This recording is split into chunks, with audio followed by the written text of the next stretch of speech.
Bagaimana sih kemudian kita menaklukkan kebahagiaan itu? Yang pertama, ternyata untuk bisa bahagia, kita harus mampu menghancurkan egoisme dan menganggap diri kita sebagai manusia normal saja. Ini penting menurut saya ya. Menghancurkan egoisme itu yang tadi, rasa benar, rasa penting, rasa tinggi, rasa hebat. Ini semua ego. Lebih kondusif kita merasa sebagai manusia biasa saja. Iya, saya punya kelebihan tapi ya ada kekurangannya. Iya, saya ngerti bidang ilmu ini tapi banyak bidang ilmu yang lain yang saya tidak bisa. Iya, saya ini manusia yang ada hal-hal yang dikagumi orang, tapi sebenarnya banyak juga dalam diri saya hal-hal yang memprihatinkan. Ini namanya hidup sebagai manusia normal saja. Jadilah manusia biasa saja. Ini lebih membahagiakan. Karena kalau kita mengidentifikasi diri kita dengan ego-ego besar tadi, jangan-jangan lelah hidup kita. Karena identifikasi sesuatu itu kan implikasinya kita harus begitu terus. Misalnya teman-teman mengidentifikasi, saya ini Pak, santri Pak, saya ini orang soleh loh Pak. Oh itu kan terus abot kan, kamu kapanpun harus acting sebagai orang soleh. Nanti dengar adzan, wah ke masjid ini. Terus nanti dengar, terus kamu dituntut begitu. Mending ndak usah woro-woro, ndak usah deklarasi, biasa saja. Yes, kalau mau ke masjid. Kalau mau melakukan kebaikan, lakukan saja. Tidak usah dengan memberi label atribut yang memberatkanmu sendiri. Jadi itu yang disebut kesadaran sebagai manusia biasa saja. Itu akan lebih membahagiakan.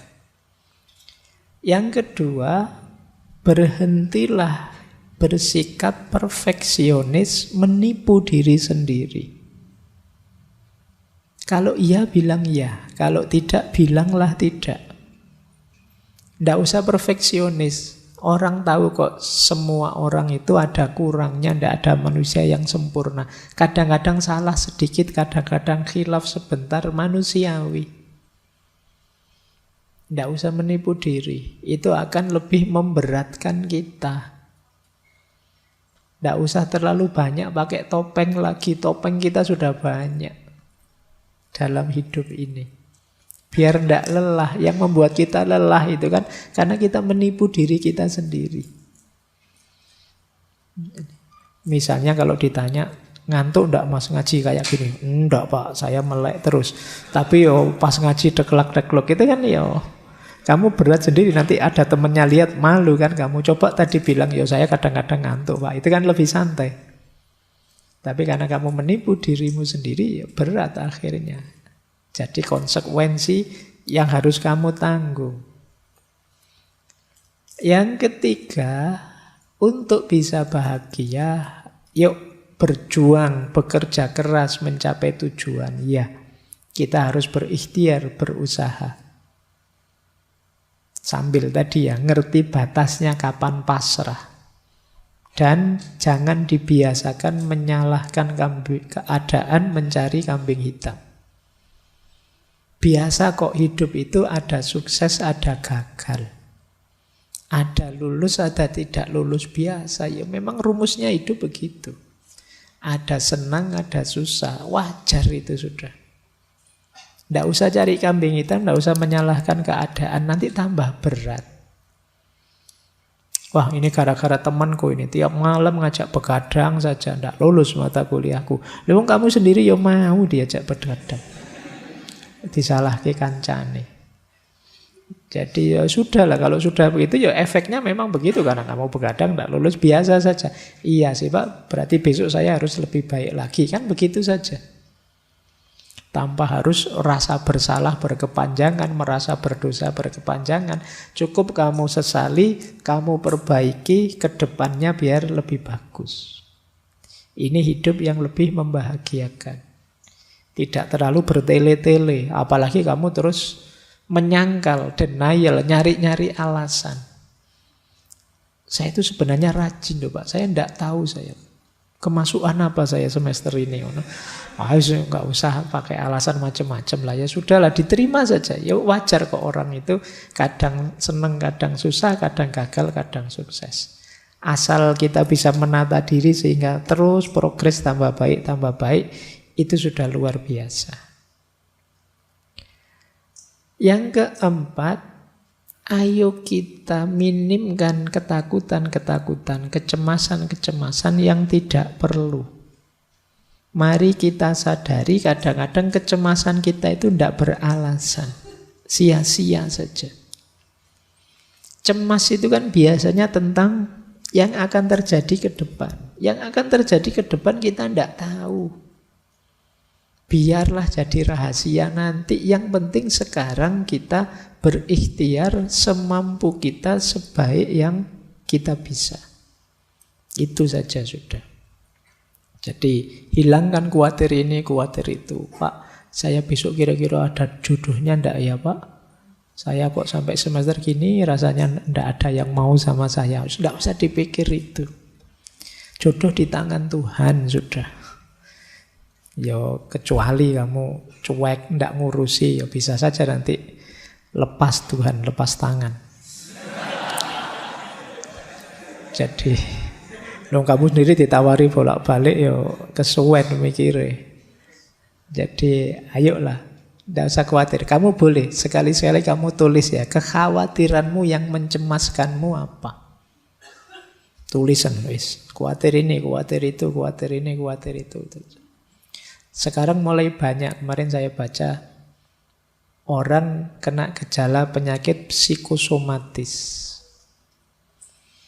Jadi kecemasan di pikiran yang mengefek ke sakit fisik beneran. Nah, mungkin lambung lah, mungkin vertigo lah, mungkin apalah, namanya psikosomatis. Jadi kalian jangan terlalu banyak overthinking, jangan terlalu banyak mikir yang aneh-aneh, cemas yang tidak perlu. Nanti jadi penyakit.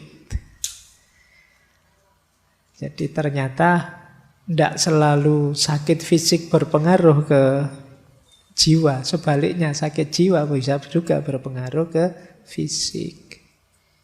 Kalian kan kalau sedang stres apa gitu kan rasanya tubuhmu ya lemes, tidak bisa diajak apa-apa, tidak bergairah ngapa-ngapain saja. Itu berarti dari psikis ke fisik.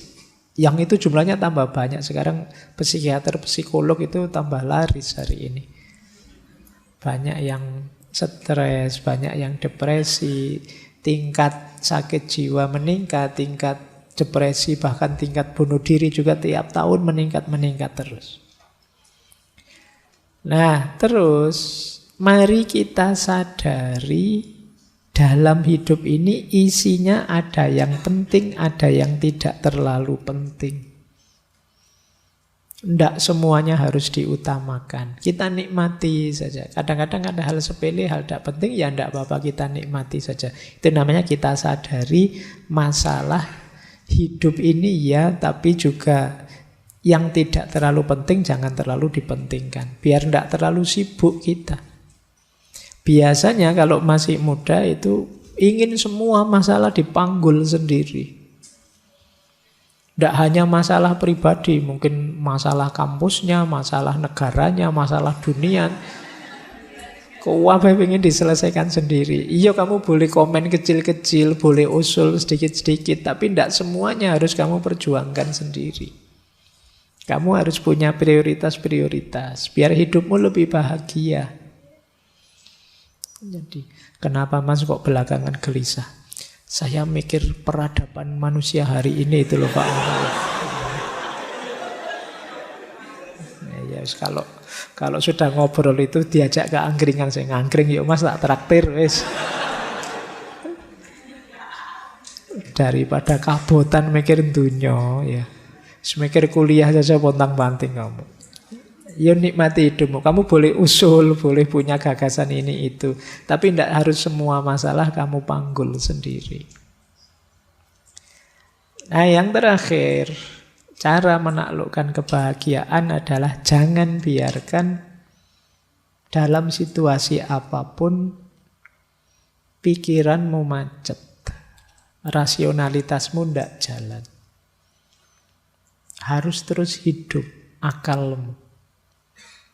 Jadi ini kuncinya manusia dan kemanusiaan itu kan akalnya yang hidup. Jangan dibiarkan kalian menjalani hidup autopilot. Nah, autopilot itu, loh tiba-tiba sudah seminggu ya.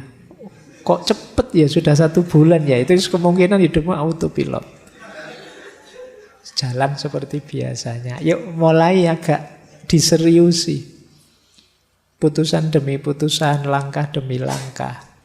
Biar tambah baik kualitas diri kita, dan biar kita tambah bahagia. Nah, ini kesimpulan-kesimpulan dari cara menaklukkan kebahagiaan dari bukunya Russell tadi. Normalnya yang dijelaskan tadi.